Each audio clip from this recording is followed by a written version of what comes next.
মুসা নবী একদিন আল্লাহকে জিজ্ঞেস করে, আল্লাহ, বান্দাদের ভিতরে কোন ব্যক্তি সবচেয়ে ইজ্জতওয়ালা হবে, হতে গেলে কি লাগবে? আল্লাহ তাআলা বললেন, আমার বান্দাদের ভিতরে আমি আল্লাহ তাকে সবচেয়ে বেশি ইজ্জত দান করি যে ক্ষমতা থাকার পরও প্রতিশোধ না নিয়ে আমি রবের জন্য ক্ষমা করে দেয়। যার গালি দেওয়ার ক্ষমতা থাকার পরও হজম করে ফেলে, দেয় না।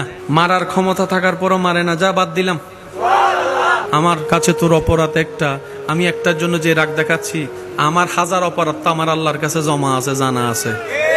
আমি যদি তোকে মাফ করতে না পারি, আমি সব রবের কাছে মাফ চাইবো কোন মুখে? যা, আমি তোকে মাফ করে দিলাম, ভাই হিসেবে না, আমার রবের বান্দা হিসেবে মাফ করে দিলাম।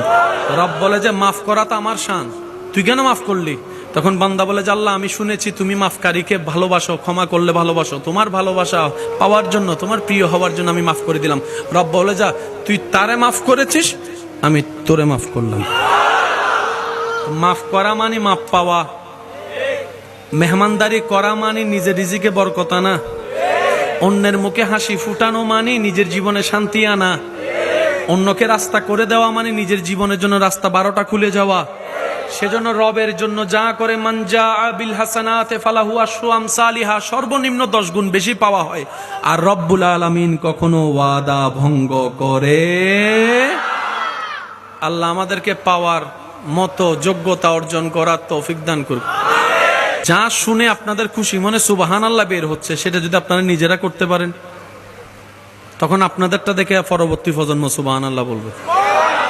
আল্লাহর প্রিয় বান্দা হওয়ার জন্য পিএইচডি পাস করা লাগবে, 10,000 কোটি টাকার মালিক হতে হবে।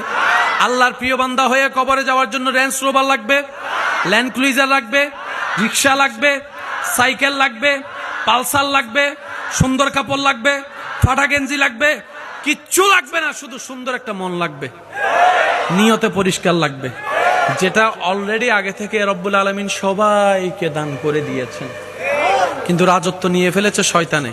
শুধু আপনার আমার কাজ হচ্ছে এই সব জায়গাগুলোকে থেকে শয়তানকে 3 তালাক দেওয়া।